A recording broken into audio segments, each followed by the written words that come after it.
Rotary club of Bhavnagar vibrant દ્વારા તારીખ 23 August national space day નિમિત્તે શહેરના વિદ્યાર્થીઓને રિજિયોનલ સાયન્સ સેન્ટર ખાતે આમંત્રિત કરવામાં આવ્યા હતા, જેમાં બાળકો માટે યોગા તથા આદતો કેળવવા પર ડૉક્ટર જિંકલ મોદીનું અને નેશનલ સાયન્સ ડે નિમિત્તે ઇસરોના વૈજ્ઞાનિક ડૉક્ટર જતીન ઓઝાના વક્તવ્યનું આયોજન કરવામાં આવ્યું હતું.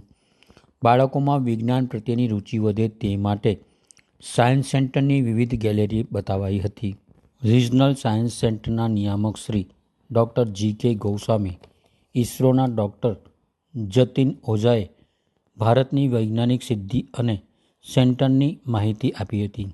સમગ્ર આયોજન અને તેના હેતુ વિશેની માહિતી રોટરી ક્લબ ઓફ ભાવનગર વાઇબ્રન્ટના પ્રમુખ શ્રીમતી નમ્રતા ચડ્ડાએ આપી હતી.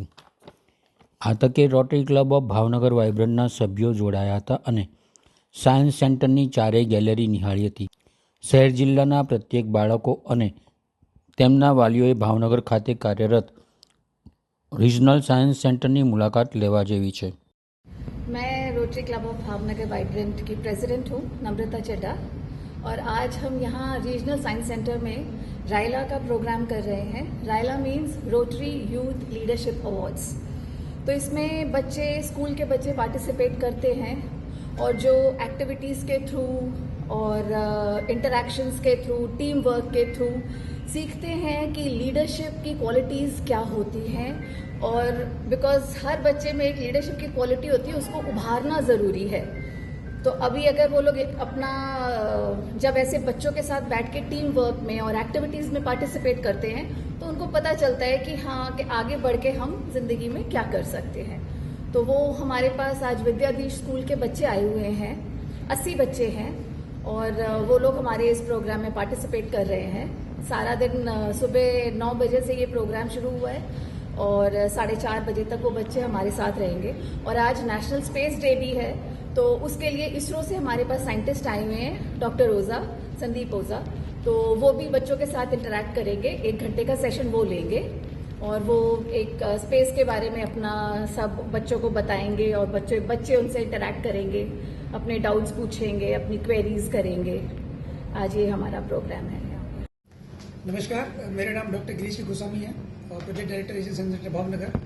ये बात मुझे कहते बहुत हर्ष का अनुभव हो रहा है कि भारत ने जो स्पेस में उपलब्धियां की हैं उसके लिए इसरो का योगदान पूरा विश्व जानता है और भावनगर उसके आसपास के विद्यार्थियों में, बच्चों में, आमजन में उसके प्रति जागरूकता आए और उनको पता चले कि स्पेस टेक्नोलॉजी में भारतवर्ष किस तरीके से आगे बढ़ रहा है, क्या फ्यूचर के प्लान है और आर्यभट्ट से लेकर गगनयान तक की यात्रा कैसी रही, उसके लिए एक विशेष आयोजन किया गया.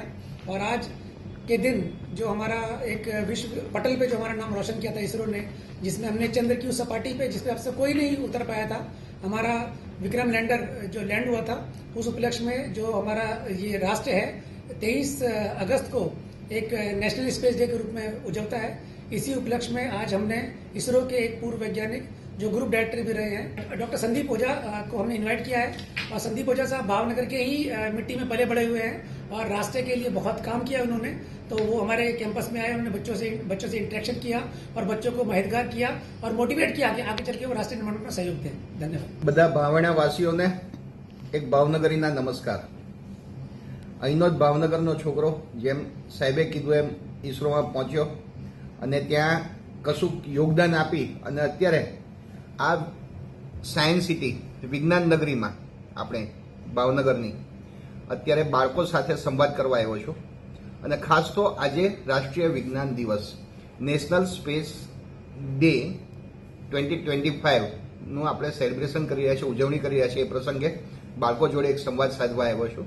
અને ખાસ તો આ નેશનલ સ્પેસ ડે અથવા તો રાષ્ટ્રીય વિજ્ઞાન દિવસ કેવી રીતે નક્કી કરવામાં આવ્યો એ પણ એક રસપ્રદ વાત છે કે આપણે જ્યારે ચંદ્રયાન 3 ચંદ્ર ઉપર ઉતર્યું હતું એ જે દિવસ છે એ દિવસને આપણા અત્યારના પ્રધાનમંત્રી શ્રી નરેન્દ્રભાઈ મોદીએ રાષ્ટ્રીય વિજ્ઞાન દિવસ તરીકે ઉજવવાનું નક્કી કર્યું હતું.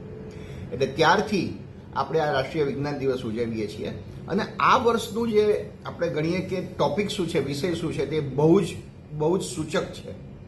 સૂચક એ રીતે છે કે આર્યભટ્ટથી ગગનયાન, એટલે કે આપણો સૌથી પહેલો સેટેલાઇટ આપણે જે પાપા પગ ભરતા હતા ત્યારે જે છોડ્યો હતો એ આર્યભટ્ટ. થી શરૂ કરીને હમણાં જ આપણે જે છોડવા માંગીએ છીએ ગગનયાન, થોડા વખત પહેલા સુધાંશુભાઈ જે છે એ ત્યાં સ્પેસ સ્ટેશનનો અનુભવ કરીને આવ્યા હતા. લગભગ 2038 સુધીમાં આપણે ગગનયાન જે છે મોકલવાનો આપણો સંકલ્પ છે અને ઈસરો એ કરી પણ દેખાડશે. તો આર્યભટ્ટથી શરૂ કરીને ગગનયાન સુધીની સફર છોકરાઓને એમની શૈલીમાં એમને સમજાય એ રીતે રસપ્રદ રીતે રજૂ કરવા માટે હું આવ્યો છું. અને ખાસ કરીને સાથે એ પણ કેવું છે ને એ જરૂરી પણ છે કે આર્યભટ્ટથી શરૂ કર્યું હતું, ગગનયાન સુધી આપણે પહોંચીએ છીએ પણ સફર અહીંયા પૂરી નથી થતી. અમારું યોગદાન કદાચ અમે હોઈએ ન હોઈએ, ભવિષ્ય જે છે એ બાળકોના હાથમાં છે, એટલે ભવિષ્ય ઉજ્જવળ થાય એ મુખ્ય અમારો જે છે ઉદ્દેશ છે. ઈસરો અને સાયન્સ સિટી અમે ભેગા મળી, એટલે particularly Gujarat council of science and technology અમે લોકો ભેગા મળી અને આની ઉજવણી કરી રહ્યા છે. બાળકો જોડે મજાક, મસ્તી અને જ્ઞાન અને વિજ્ઞાનનો એક સમન્વય. Thank you. धाड़ करके फोन रखने का क्या मतलब था कि गुस्सा आए तो क्या करने का, फोन उसके बाद पापा से सीखा. अब गुस्सा आता है तो हम क्या करते हैं, दरवाजा पटक के निकल जाते हैं, एग्रेसिव हो जाते हैं. और मम्मी क्या करती है, મમ્મી બે ત્રણ આપી જ દે છે કે નથી આપી દેતી? હું એને કહું ફ્લાઇંગ લાફો, તમે શું કહો? Flying લાફો. when I was a child I used to call it flying laugh. કે મમ્મી નો ફ્લાઇંગ લાફો હમણાં આવી જ જશે. શાંતિ હે, क्या बोलते हो? મારું મન શાંત છે. कोई એમ કહે છે उठना ही चाहिए, बट अगर आपसे नहीं उठा जाता है तो then don't beat yourself down कि ना हमारे को 5 बजे नहीं था तो छोड़ने वाले तुम्हारी कौन करे. 6 बजे उठ रहे हो तो start the day when you can.